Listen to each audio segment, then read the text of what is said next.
The Trump administration is set to go down in history as the deal killer. Its approach is as time-tested as it is straightforward. You start with a big and blunt accusation. For years, Russia has violated the terms of the Intermediate Range Nuclear Forces Treaty without remorse. Any intelligence, clear and coherent facts of the presumed violation, no need to bother with those. For all you know, they can be utterly non-existent, because if you repeat an allegation enough times, there's a good chance it'll become a given. Russia has violated Russia's violation.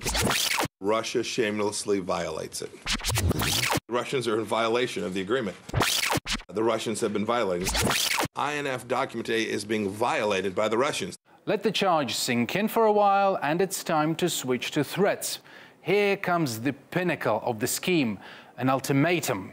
If Russia does not return to full and verifiable compliance with the treaty within this 6-month period, by verifiably destroying its INF-violating missiles, their launchers, and associated equipment, the treaty will terminate. Other side of the story, easy. Just stay deaf to any counter-argument and build on the empty accusations. White House officials have named the weapon they believe violates the INF Treaty. Russia, in turn, invited the US to come and examine it personally. But since the US ignores Russia's attempts at cooperation, those offers are apparently worthless for Washington's allies as well. Hence the response. Russia has long violated the treaty. INF Treaty no longer contributes to global and regional security.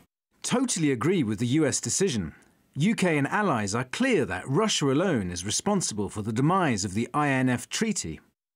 Yeah, apparently Moscow's eagerness to provide open access to something as sensitive as a key new Russian-made cruise missile is not verifiable enough for NATO. We have to be worried. It's an alarming development, and we see that we are stepping back behind the achievements of the Cold War era at the end of the 80s. Europe, on the other hand, sees the INF deal as one of the few documents preventing it from being plunged right into the middle of a new arms race between the US and Russia.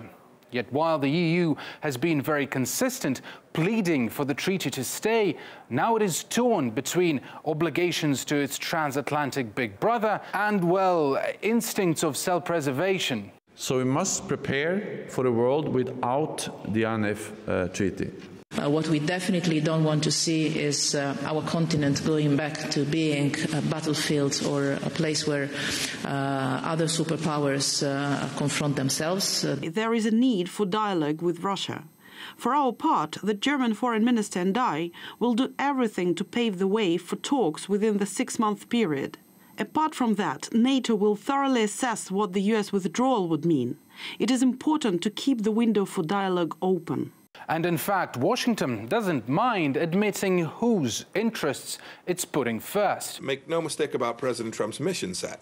President Trump's mission set is to make sure that any agreement that we entered into has America's best interest.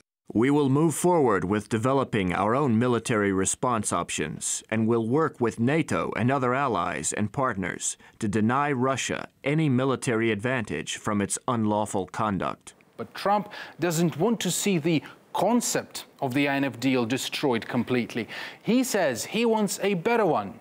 I hope that we're able to get everybody in a very big and beautiful room and do a new treaty that would be much better. Yet he's maimed so many deals the US has sworn to stay committed to, one might wonder why anyone would be unaware enough to trust the states again. Well, we now have 6 months' time to step up international pressure on the Trump regime to change course. Because what we have seen, not only with the INF Treaty, but also with other treaty obligations, is that this US government is unwilling to fulfill its obligations. And the international community can no longer just stand by and watch.